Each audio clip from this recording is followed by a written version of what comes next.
Welcome again, Mail Plussers. Thank you for tuning in to receive your daily lunchtime trivia, served to you directly through the medium of the worldwide interweb. I'm Beric Livingston, and I'll be your quiz conductor for this afternoon's session, so sit back, relax, and allow me to help you navigate your way to a possible win, where you'll get a split of that mouth-watering £1,000. But first, let's remind ourselves of the rules. I'll be asking you 10 multiple-choice questions from categories we know you'll be fond of, hopefully testing a wide range of that knowledge you've been holding on to for all these years. With 10 seconds whizzing by, you'll need to come to a decision pronto, because if you get the answer in time and get all 10 questions correct, a well-deserved share of the cash pot will be yours. If you end up making a mistake, you'll have to wait until next time to try again for the money, but you're welcome to carry on playing and see how far you could have got for the sake of intrigue. And also, please be aware of those touch screens. Accidentally tapping the wrong answer is a frustrating mistake to make, and once you've selected an answer, you can't change it. So keep those keen fingers under control. If you haven't done it already, maybe set a daily reminder for 12:15 like some of our regular players do. Remember, we play every Monday to Friday, and you wouldn't want to miss the game that you'd have known all the answers to. So, here we go. Let's get stuck into what you've all been waiting for with question 1. Which country's tourist attractions include the Great Wall and the Terracotta Warriors? India, China, or Russia? Even though it's the longest man-made structure on Earth at around 13,000 miles long, the fact that the wall can be seen from space, well, it's actually a myth. The structure is too narrow to be visible.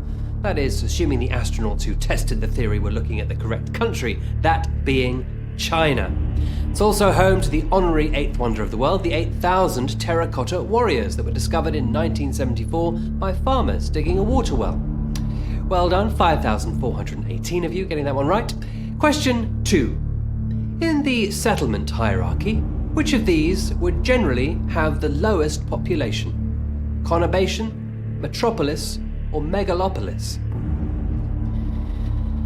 An ecumenopolis is the hypothetical idea of a planet-wide city, where all of the world's cities would link to form one, which in theory would mean one containing a population of over 3 billion people and one very busy tube system.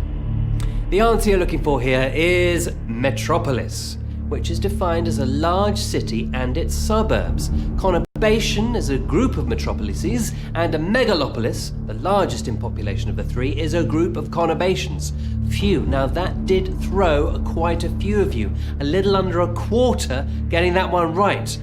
That is quite an exciting turnout this early in the game. 1,116 of you knowing the answer there. Well done. We move on to question 3. Emmys recognise excellence in which medium? Television, radio, or film? You might recognise the Emmy statuette, which depicts a winged woman holding a giant atom. The wings represent the muse of art, and the atom represents the uplifting of science used in the innovative filmmaking. The Emmys are the Oscars of the TV world, and although it's an American awards ceremony, some recent British shows to claim a few of those statuettes include Fleabag and the Black Mirror series. So well done to the 1,005 users who got those 3 right, not even breaking a sweat. Let's march heartily into question number 4. Which of these is not one of the 5 inhabited islands that make up the Isles of Scilly? St Mary's, Tresco, or Arran?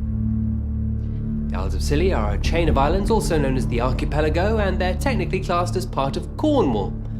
They've had a dangerous reputation amongst sailors in the past, though, shown by the remains of about 530 wrecks still in the water surrounding them. Now, the Isle of Arran isn't one of the Scilly Isles. It's to be found further north off the Scottish mainland.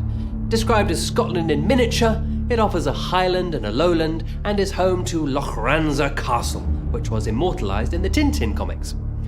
702 of you knowing the answer there. Question 5. What is it to flog a dead horse?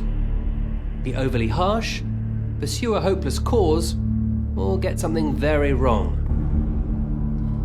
Now, according to the Oxford English Dictionary, the first recorded use of the expression in its modern sense was by the English politician and orator John Bright, in reference to the Reform Act of 1867, which called for more democratic representation in Parliament. He was, however, pursuing a hopeless cause as he attempted to rouse Parliament from its apathy on the issue. He meant, of course, that there's no point whipping a horse to make it go faster if the horse is already dead. Now, if you know your idioms and phrases, watch out in future games as we may just have a few more of these soon. Well, Alan 14, BJD, Joshua 1, Anne 1, and Kirsty. We got Kirsty 1 and Phil 15. Kirsty and Phil on today's show. Well done. You've managed to get the entire first half correct, so let's strike while the iron's hot and move on to the second half. Question 6. Which of these words is not spelt alphabetically? Begins, deploy, or chintz? I'll give you a moment for this one. These are so much harder to figure out with the pressure of a ticking clock, aren't they? But the answer you're looking for is deploy. The longest word in the English dictionary to be spelt alphabetically is 8 letters, and the title goes to a grass genus native to North America called the Aegilops. It's not a word you use every day, but perhaps familiar to the green-fingered amongst you. 284 of you, still in the game. Question 7. The name of the fabled Yeti comes from a word little man-like animal in which language? Hindi, Tibetan, or Chinese? The Yeti, also known as the Abominable Snowman, has had many sightings over the years, and one person who believes it to be possible is none other than nature-loving national treasure Sir David Attenborough, who said that the huge molar teeth that looked like they might have belonged to a 12-foot-tall ape were found in the 1930s, and that the vast rhododendron forests native to the Himalayan region could be the perfect hiding place for it. The word Yeti is Tibetan, and it's not the only word they use to describe this fabled beast. Mishi, which means man-bear, and Migoi, which translates as wild man, are also used to describe the sightings. 241 of you in the game with the 3 questions to go. Question 8. How many Earths could fit inside the Sun? 10,000, 100,000, or 1,000,000? Now, since Pluto was reclassified as a dwarf planet, Mercury now claims the title as the smallest in the solar system, followed by Mars, Venus, and then Earth. And the Earth is so small in comparison to the Sun that it could fit into it 1,000,000 times. Although that won't always be the case. Once the Sun has completed its red giant phase, it'll collapse and its volume will reduce to around the same size as Earth's. But not for another 5 billion years or so. 8 questions, neatly defeated. Congratulations to Bellatrix, to Canav, to Larkex, to Thomas22, and all of you who are joining us as we enter the penultimate question. Let's see what we have behind the door for question 9. Who narrowly lost out to Uma Thurman for the role of Mia in Pulp Fiction? Jennifer Aniston, Cameron Diaz, or Sandra Bullock? A few other iconic roles that could have been totally different were Gwyneth Paltrow for Rose in Titanic, John Travolta as Forrest Gump, and Hugh Jackman as Bond. Apparently he was offered the role before it went to Daniel Craig. Now, it was Jennifer Aniston who narrowly missed out on being in Pulp Fiction. With the massive success of Friends, she was offered a lot of roles that she turned down, including Rose in Titanic and Renee Zellweger's part in Chicago. Now, that's something I'd have liked to have seen during lockdown. Stars acting out roles they turned down originally. Well, we have 128 players remaining with 1 question to go. It's crunch time for those left in the game. Good luck. Here we go. Question 10. Which female physicist was nominated for a Nobel Prize the most times without success? Katherine Johnson, Lise Meitner, or Marie Curie? 53 women have so far been awarded a Nobel Prize, including Mother Teresa in 1979 and 17-year-old Malala Yousafzai in 2014 for advocating the right to education for girls, making her the youngest winner ever.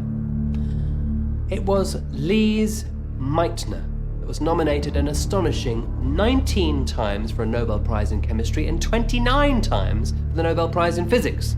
But she didn't win once, despite her acclaim in both fields. She is best known for being part of the team that discovered uranium fission, which later led to the atomic bomb. Well, that was an explosive end to the quiz, because from 118 or so, we have gone down and just 45 of you have managed to make it through to the end. Well then, 45 winners today, quizzing your way to success, one brilliant answer at a time. Congratulations to Cavnab, to LarkX, to Mohammed15, to Lisa20, and all of our winners today. Your knack for retaining knowledge has served you well. Remember, there will be games every day for the rest of the week, so please get stuck in again, tell your friends, and see how many of the next 10 you can knock out of the park. I look forward to seeing you again tomorrow, but until then, enjoy the rest of your Wednesday. Goodbye for now.